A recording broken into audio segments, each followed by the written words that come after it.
Hello, everyone. I'm really excited that you're joining us for this BIP chat. If you've decided to listen to this, I think it must be because you're quite excited about thinking about your own personal health. It's a big topic. It's an important topic in all our lives, and particularly the subject of longevity, as well as performance, and as well as our overall feeling of happiness and joy and achievement and all these things that help us to perform better. Really excited that we're going to be talking to Jamie Harrison, who is a health coach. Before I do that, I just give you a little bit of context on what BIP Chat is. So you may not have listened into one of my interviews before. BIP stands for Business is Personal. And it's something that I believe very strongly in, have done for I think possibly my entire career, but I think I started to verbalize it back in 1998 when I realized what it was like being an entrepreneur and how whether we're in business as employees or an entrepreneur, solopreneur, or whatever, our personal life impacts our business and our business impacts our personal. And I think we all know that. And I think the blend of life that's now happened, especially now that we are all working a little bit more remotely as well, very difficult to have those blurred lines, but I think our mental health, our physical health are becoming such a priority for us. How do we find the time to prioritize it, create the habits in our lives, and really internalize how important it is? I think I want to talk about that today with Jamie. So BIP, Business is Personal. We actually turned my book into a community called Business is Personal 100, BIP 100. What Thomas and I decided to do in 2020 is find 100 superb experts in their field, people who are really passionate about what they do, constantly homing their skills and their expertise, constantly studying a subject, but also have a certain level of values around kindness and love, openness, friendship. And whilst their commercial needs need to be met, they are really deeply ingrained in their psyche is wanting to have an impact. And so Jamie is one of our BIP 100 members. Thomas works very hard to find and select these people. And I think it's really hard to find great suppliers. Even looking at endorsements, sometimes we don't know online on things, are these real endorsements or are these friends that are doing it? And so a lot of us prioritize also our ability to find customers, but the suppliers in our lives are so critical. So we want to shortcut that a little bit for you and introduce you to people that we really believe in. So Jamie Harrison here. I'm going to ask Jamie to introduce himself a little bit, and then we're going to get deeply into the subject of how he works, the type of clients he works with, and why performance, longevity, and your overall health is so important. So Jamie, welcome. Thank you very much. Very happy to be here. Oh, exciting. Should I jump in and intro myself? Yes, please do. Perfect. Thank you. Again, thank you very much for having me on. So my name is Jamie Harrison. I am an executive health coach, and me and Penny are actually just discussing, we'll get into the detail of what does that mean, because I think, you can lose what that means in the identity of just the phrase itself. I am 27 years old. Believe it or not, last week I was telling about 10 people I was 28, so I'm losing track of time already. Have a little baby on the way. And yeah, I guess to summarize myself, we always tend to go to our professional identity, don't we? Which is something else, of probably another conversation. But I've worked my way up from being a personal trainer, then segued into the corporate world, set up a couple of businesses within the fitness industry that were not related to coaching at the time. Whilst doing that, then was involved in a well-being startup business, or corporate well-being startup business. And all of those things together accumulated to drive me towards what I do now, which is my business, the Consistency Club. So we're a one-to-one executive coaching service in which we help business owners, entrepreneurs, solopreneurs, founders, like leaders within business, to find health. And what does that mean? It's different for every single person, but to prioritize it, find time in their calendar, and understand that health shouldn't be sacrificed at the pursuit of our careers, and that they help each other, they support each other, and you can do both together. Yeah, I love it. And I said I was really excited about this because if I look at my own journey, it's never been a priority for health. Internal health, looking after my mental health, and eating well has always been important to me. But my physical has not taken as much of a lead, just purely because I just did never feel I had time. But I think we all can use time, can't we, as an excuse? I mean, you must hear it all the time, that I Yeah. haven't got time for it. And I was talking to my kids about this recently, and they were talking about the pleasure pain principle of, and I've realized when I get up in the morning, a gradual addiction to watching, getting up first thing while I'm making my coffee, putting on my iPad with the box set on it. And I enjoy it. And I think this calms me down. It's really nice. I'm not listening to the news or anything.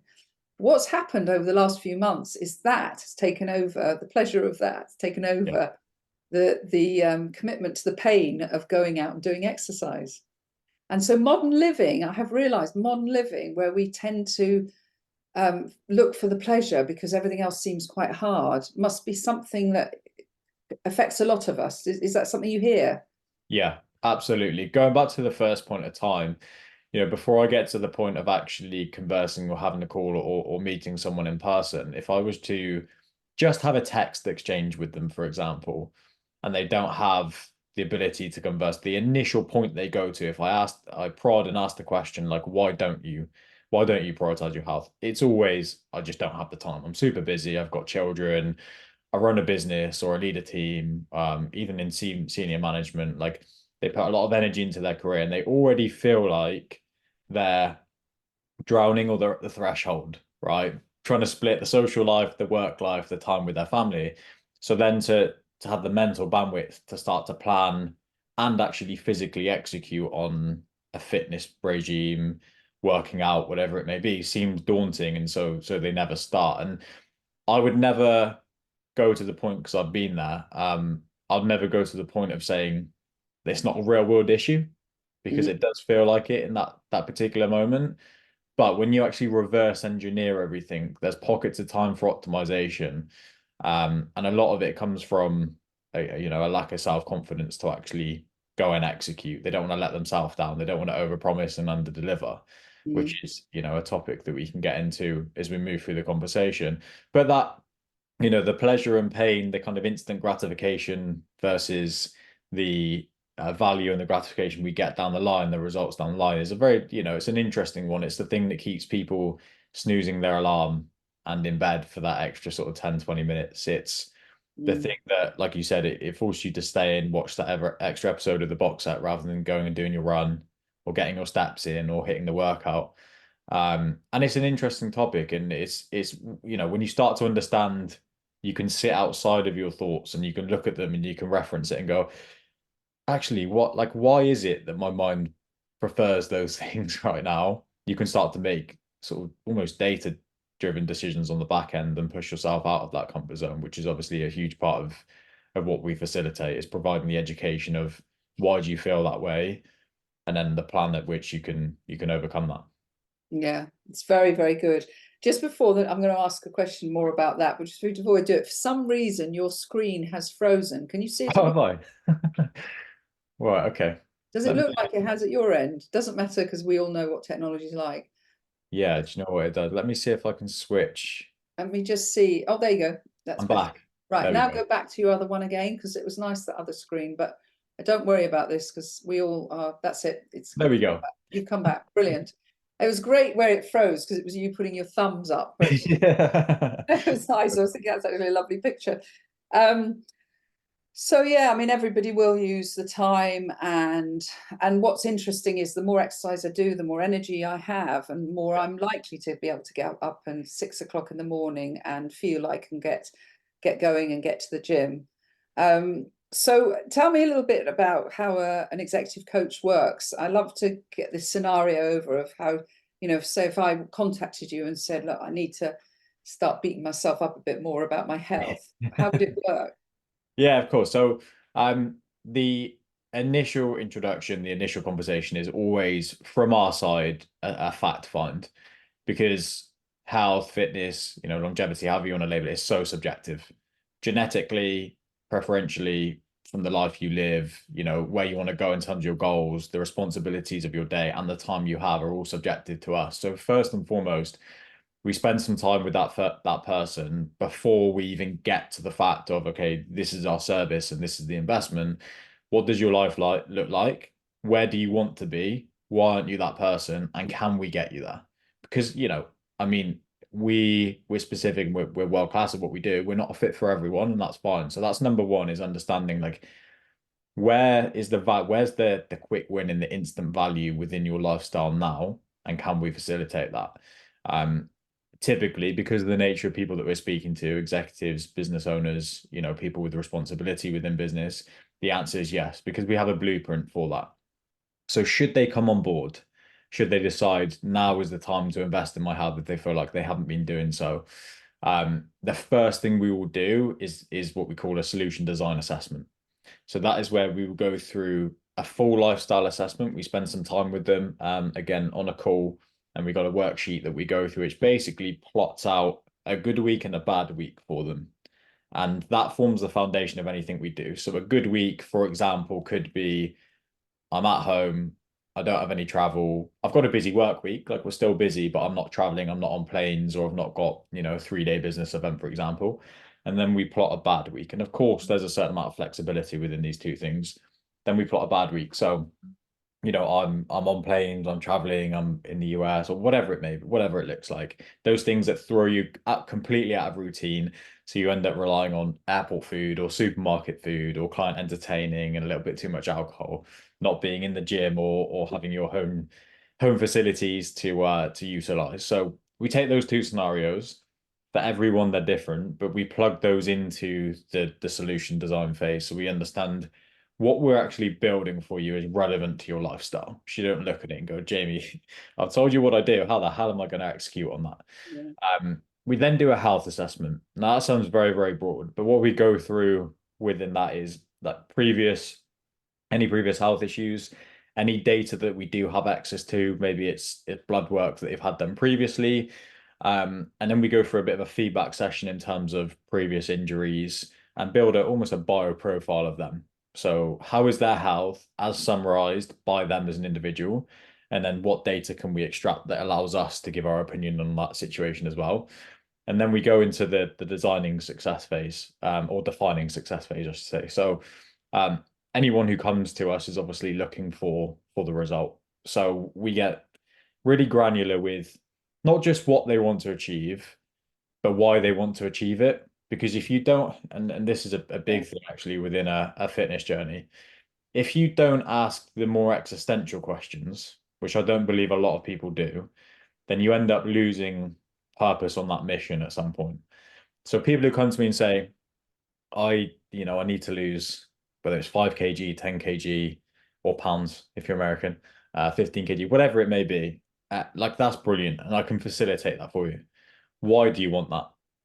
Oh, well, I'm overweight and I know I'm overweight, so I want to change. Okay, but why do you want to change? Like we dig a little bit deeper, and it always goes back to, well, actually, my children are growing up now and I might have grandkids soon, and I don't want to be, granddad or grandmother in a chair. I want to be able to play with them, and I want good quality of life. And, a lot of the times the people that we're speaking to, they've put so much energy and effort into their business and their passions and their career and their finances.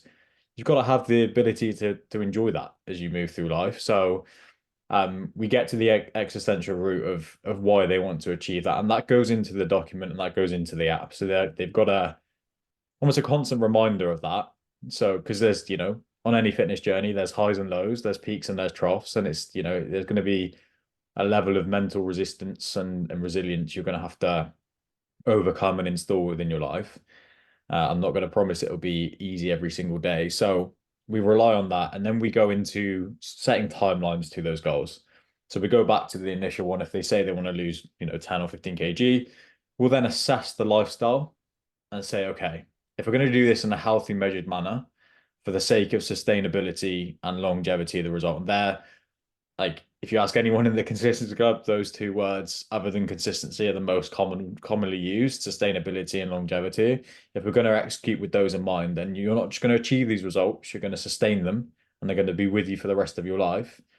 Then we need to have it in a pattern in which is repeatable and is manageable. So we look at their lifestyle, the goals they want to achieve, the timeline of a program, and then we'll set some dates to those goals so they always understand, what direction am I going in. So all of those, sorry, a long-winded answer, but all of those things go into the initial thing, which is the solution design, and that's before we start to execute. I love that, because I've hired personal trainers at David Lloyd and things. My dream is that they meet me downstairs over a coffee. Yeah, To yeah, but yeah, they meet me upstairs and just put me straight onto equipment. And I think that's really affected my ability to sustain the yeah, interest in it. And so I love the way you describe it, but I've created lots of questions that I've written down. And I yeah, mean, I am probably one of the classic type of maybe age group and sort of, as Hannah would call it, an achiever mode, always worked really hard, wishing they were fitter. So, but I want to talk about the different demographics of who you help, but I'm yeah, going of to talk a course. bit about me as if I was a case study now. Um, I love the fact you talk about the genetics. I think that's really fascinating because, I know genetically what my body shape's going to be, but I want Yeah. to be a genetic different body shape. Yeah. And so I love that. So just dig into that a little bit more, because there's some peace of mind that we should all sort of have, which is what is attainable, I suppose. Yeah, of course. And more existential question is social media doesn't help this conversation at all, does it? Uh, Because we're constantly comparing. But um genetically we are disposed to the shape that we will build. Like in yeah, our greatest peak physical condition, we will look completely different to someone else in their greatest peak physical condition. And we all know that. Me, like myself, I've been training for like intensely for 12 years, probably more. I can't grow a set of calves. I just can't. And it's really frustrating. And I have to live with that now. that. And it's not for the want of trying. And then you'll see, I mean, my father's one of them. He's got huge calves. Unfortunately, I didn't inherit them. And has never done any really intense hypertrophy Yeah, bodybuilding style work. And it's just understanding like your journey is your journey. Please do not compare to anyone else. Equally, just to use myself as an example as well, if I get to around sort of 11%, 10% body fat, which I've been before, I've done natural bodybuilding shows and everything. I almost shut down. And this is a really important point to raise for someone who's trying to run a business and needs to be mindful of their cognitive function and their energy levels. I can't operate to the best of my ability at that level of condition. that's My interesting. body is not suited to it. So my energy levels dip. I feel like I want to stay in bed all the time. By 6 o'clock, I'm really tired. When I go to do exercise, that performance is massively hindered. So if I'm doing strength work, it's 35% lower. If I'm playing football or I'm going for a long distance run, the performance is hindered.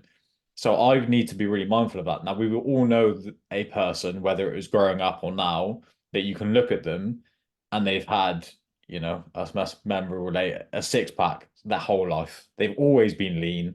They've always been vascular. They seem to stay in shape no matter what they do.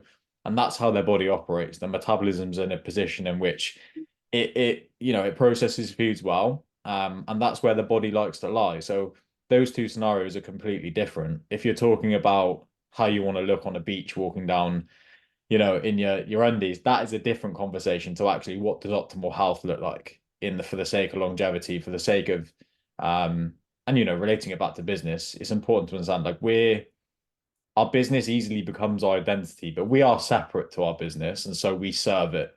And when you look at that, you can start to understand, okay, I'm serving my business the same way I serve the people around me or my family.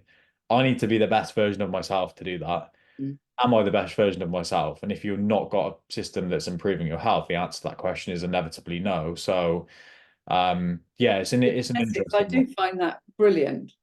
And I want to pick up on something you just said. I mean, I basically, I've always wanted to be a greyhound, tall and lean, but I'm more, can definitely go towards being a bulldog. And so dogs can be, I look at dogs and I think humans are probably very similar. Yeah, You've got a whippet that eats as much as a bulldog but never gets any bigger.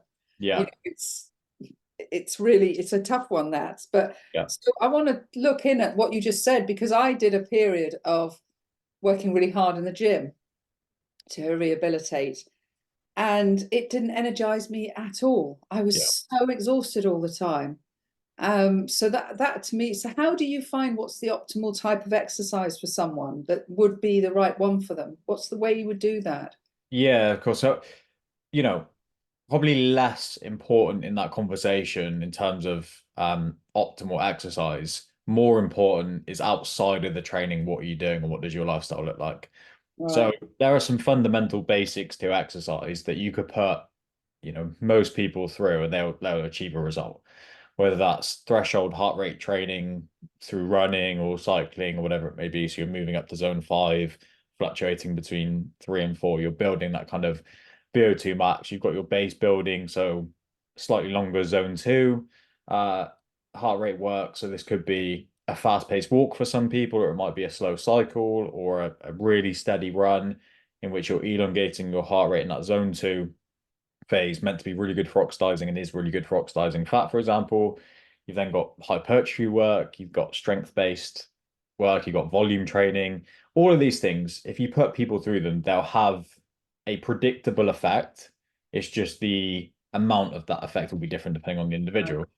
If you're lacking energy, then we need to be looking at your body's resistance to fatigue and not necessarily what are you doing, but are you doing too much of it? Because we've all got, a different ability to recover. I remember when I was 17 years old, I took a DNA fit test. I know that they're not foolproof. It confirmed to me what I already knew. I have a predisposition to injury and a slightly, poor recovery. If I do 6, 7 training sessions a week, I am wrecked. My heart rate variability is through the floor. I'm tired, I'm exhausted, I can't think, I'll get brain fog. Whereas again, next door neighbor could go and do that and they'd be absolutely fine. So it's about understanding, okay, where's my baseline? But equally to do that, you have to look at how is my sleep, my circadian rhythm, not just duration, which is usually the quantitative factor that a lot of people look at, but the quality of as well. And my nutrition, like, am I fueling myself? And actually, for probably 80% of people that I work with, even if they come to me overweight or looking to lose weight, one of the biggest problems is they're not eating enough. And they've Interesting. been doing that for so long, whether that's just because it's what they've always done or because they've been so busy in business that they find the day's gone, they go, I haven't even eaten today. So they get home and have one big meal and that's it. Mm. That they've kind of dialed down their metabolism a little bit. And what happens with that is the industry, it's a horrible term, but the industry actually calls it, skinny fat, which some people will relate to. It's like you don't look at them like they're not, huge obese people, but they're carrying unwanted weight that they cannot shift. That if they take any more calories away, their energy will be absolutely shot because they're already under eating. And if you add calories, you'll pile on the weight because your metabolism, it's not firing. And that's a bad position to be in. And so we spend a lot of our time in the early phase of working with people reversing out of that. Uh, Wow, that's amazing. So is it actually possible to change your metabolism? yeah, 100%. And even at 100%. 60, people could change their metabolism. Absolutely. Absolutely. I think, yeah, like again, self-limiting beliefs is very easy, um, whether it's age or whatnot, just to be like, it's probably over the hill with that. It's not for me. Like you can always improve. Does your improve look different to yourself at 30 years old? Yes, of course it does. But you can still improve. And I always use, when it comes to metabolism, I use the analogy of it like the old steam train. If you're not coaling the fire, eventually it will, you know, trundle to a halt. And Yeah. it's the same with metabolism. The coals of the food, like stoke the fire, add the fuel, and then if you've got a strategic plan in the background that, allows you to execute a certain amount of energy expenditure and you find that balance, you'll start to switch back on again. Yeah, So that's really interesting. yeah, So somebody said a really depressing thing to me once, which was if you're not fit at 40, you'll never actually get fit. ridiculous. They said that you Ridiculous. sort of set it down in your system. And I think, well, at 40, I remember, like many people who are listening to this, the juggle of family and work and parents and commitments, and just was the lowest priority. Yeah. Uh, and It'd be interesting actually. I'm interested to know your thoughts, Penny, someone who's done what you've done in business. What age do you feel up to now? do you feel like you've had the most responsibility? Um, what we in total work, everything. Yeah, holistically within life. Um, I would say mid 40s to mid 50s. Yeah, which is um again, I appreciate you answering that. I know it was off the cuff, but that is the age range predominantly of people that we work with. And Right. that's at the point in which they feel like I don't have the time, going back to the time conversation. Yeah. So it all relates back. Now, you can eat, I mean, there's database science that backs the fact that what you're doing in your 20s will have an impact of how you look and feel in your 40s. What you do in your 30s will impact what you do in your 50s, so on and so forth. But just to bring it to a real world example, going back at Chris, who's a good friend now, we play golf together and everything, but he was a client um within our inner circle program. He came to me, he was 56 when he came to me. He was on hypertension medication. He was like classified as obese. Like even to look at, and he won't mind me saying because his transformation has been incredible. But Oh, if I were to bring the photo up on screen, he was a big guy. He'd gone through a bout of he took a consultancy role in Newcastle, so he was on the road eating out of service stations. He looked like he was ready to explode in yeah. in his face. So he came to me, not a lost cause, but he was very frustrated, know who needed to change. I don't think he had complete confidence on what was going to work. He, within 3 months, so we track his blood pressure, it was all color coded. Within 3 months, every single blood pressure reading 7 days a week was green. He was off blood pressure medication. He was Wow. exercising regularly. He lost in total, I think 28 kilos. I think was the official figure. Um, but most importantly, we essentially we gave his life back, and Yeah.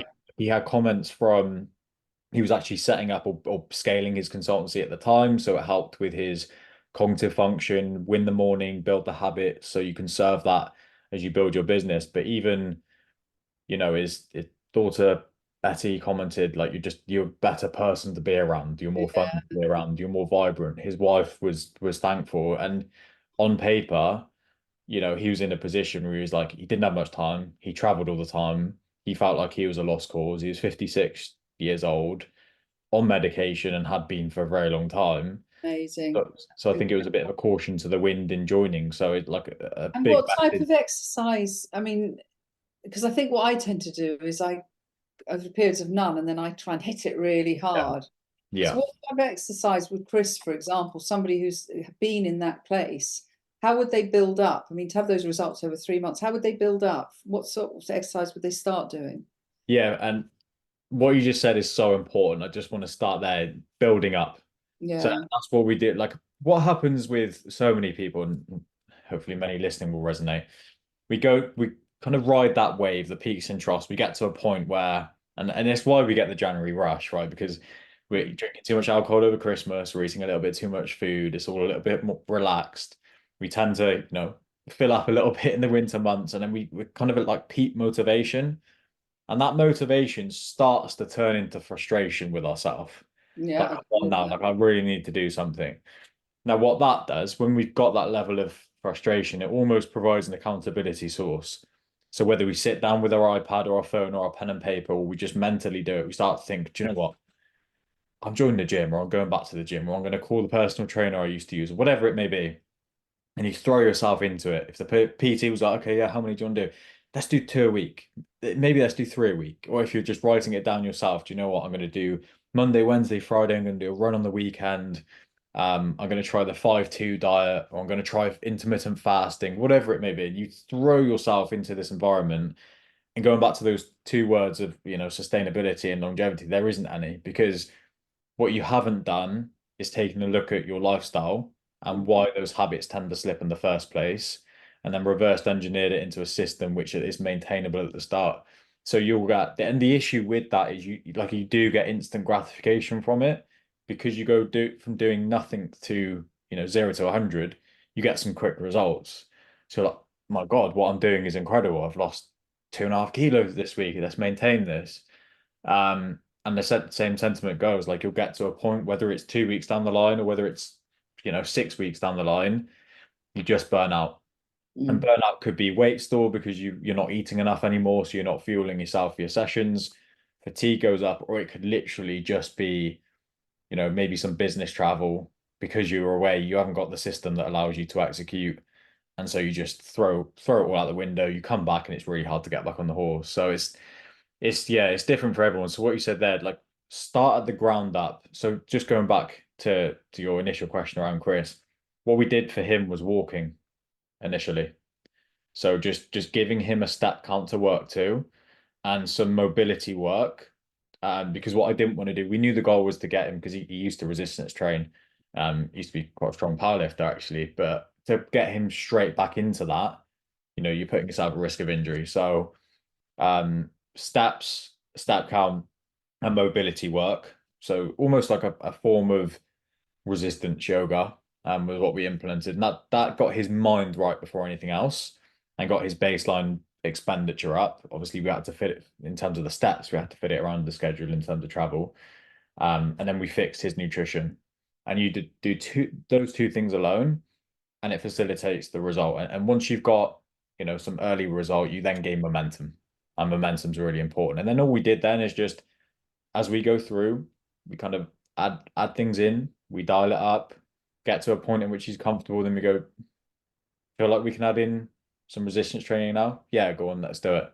Start at 1 day a week, then 2 day a week. And then what happens is there's always a point, like almost like a ceiling, in which my client and Chris did this would be like, do you know what? I feel comfortable in what we're doing in terms of like I can execute it. It's challenging me, but I can execute it. If you were to say to me, I want you to add half an hour to each session or another session, I would really struggle to do this Yeah, time. get that. And that's the cap. That's where you cap it off and you optimize underneath. And again, when it goes back to comparing, like for some people, that is 6 sessions a week, and that's brilliant. If they've got flexibility of time, their coaches who work from home or their consultants, fantastic. For some people, that's 2 days a week, and Yeah, that's okay as well. yeah. Brilliant. It's very encouraging. It really is encouraging what you're saying. Couple more questions. What do you think about having weighing scales, weighing yourself? So I love them. Being a coach, I love them because you have to make data-driven decisions. Right. Of course, it comes with the risk of being emotionally attached to the number that you see on a scale. And a lot of people don't have, which is fine, but they don't have the education around the things that can affect that scale. So bowel movements, how late you ate your last meal, any inflammation, whether it's from training or fighting off an illness, sleep duration, like all of the amount of sodium that you'll hold water, because that's all of these things play a factor when it comes to scale weight. So if you're weighing every single day, you could go Monday to Friday and you've actually, based on the scale, you've put on weight. Even though you've ticked every single box, you've ticked Yeah. your habits, you've been working really hard. And that obviously leads to it's just a source of demotivation. You just feel like, what is the point?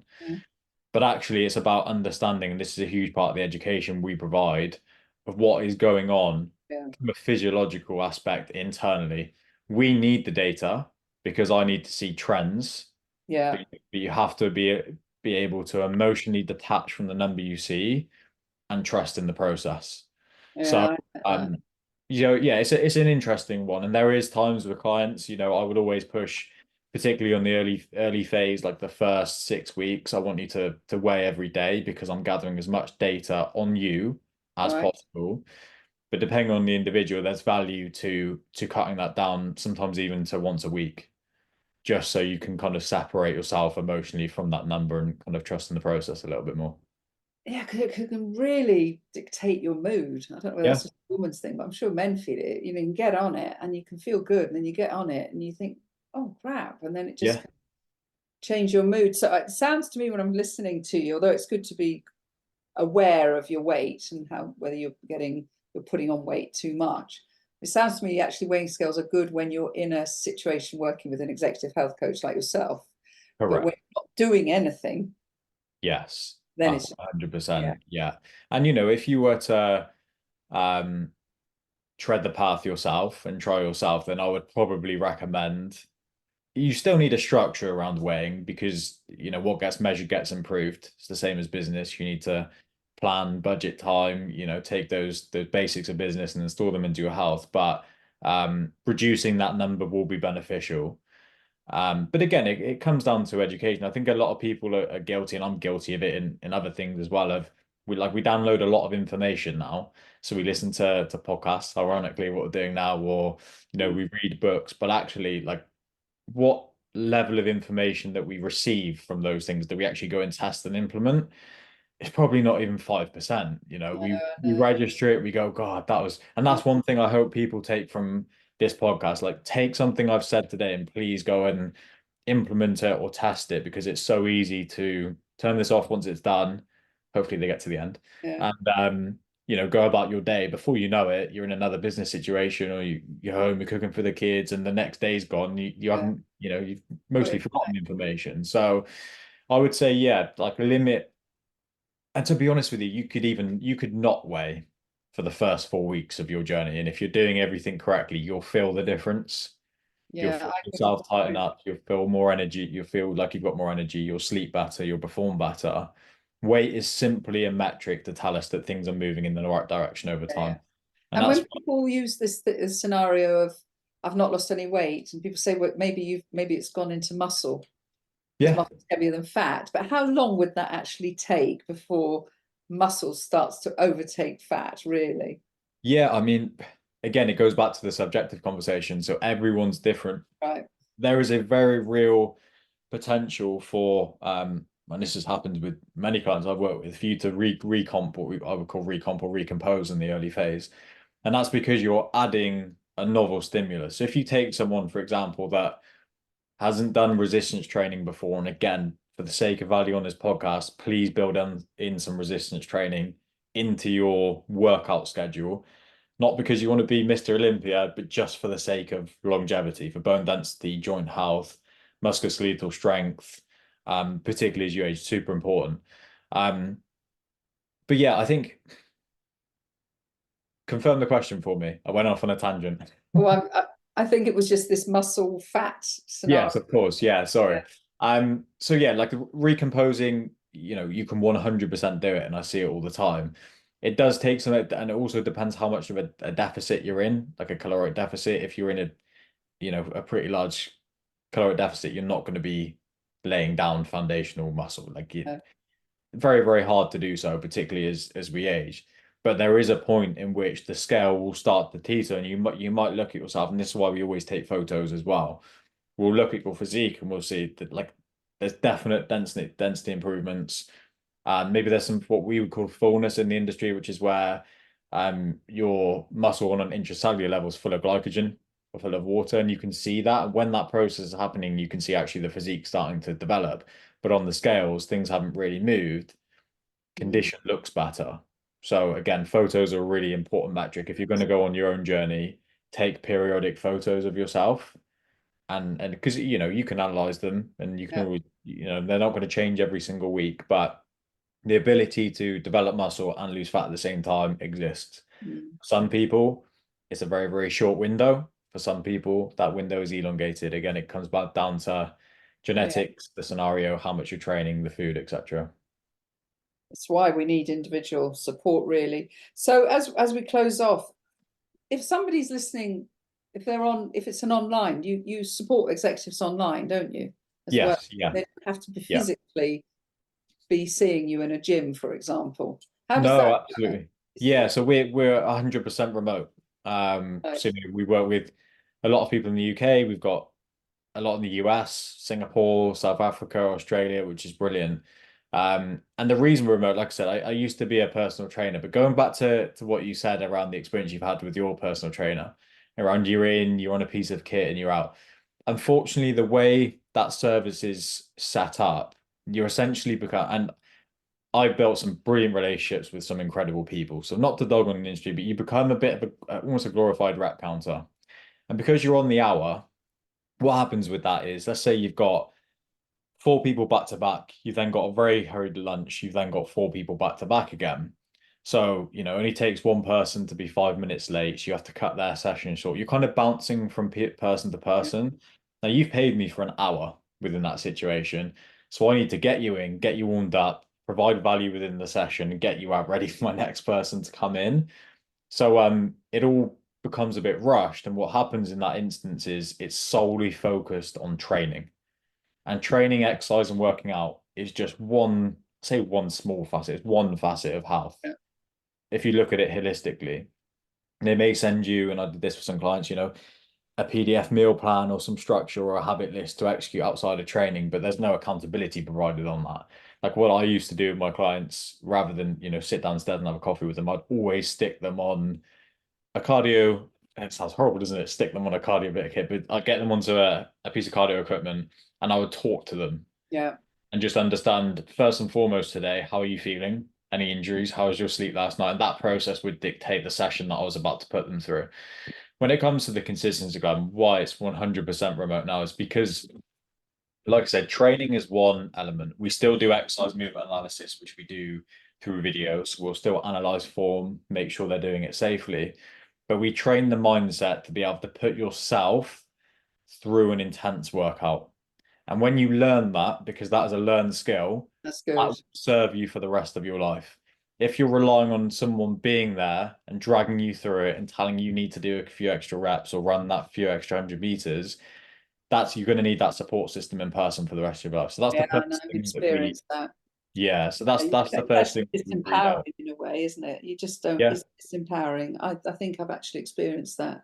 yeah, James, brilliant. it's been amazing, absolutely amazing. I love it. There's so much knowledge you've got, and the wisdom and the research and the constant studying, and clearly the passion that you've got for helping people. I've absolutely loved this. So let me just finish by thank you for anybody who's been listening this long. I hope you have, and I hope you do take some actions. One of the actions you could take is you could follow Jamie. So you're on Instagram. What's your Yeah. Instagram again, Jamie? Yeah, it's the_consistency_coach. Same on Facebook as well, but you'd also find me just searching Jamie Harrison across all of the platforms as well. And also on LinkedIn, Jamie Harrison. Yeah, that's absolutely brilliant. And of course, as always, contact Thomas or I if you'd like to have a chat with Jamie. Very, very exciting. Really motivated me. I've got to do something. I've got to get back into it for sure. And so thank you so much, Jamie. Of course. Found that very, very valuable. And again, thank you anybody here that's been listening in. I hope you've really enjoyed it. Thank you. Thanks for having me.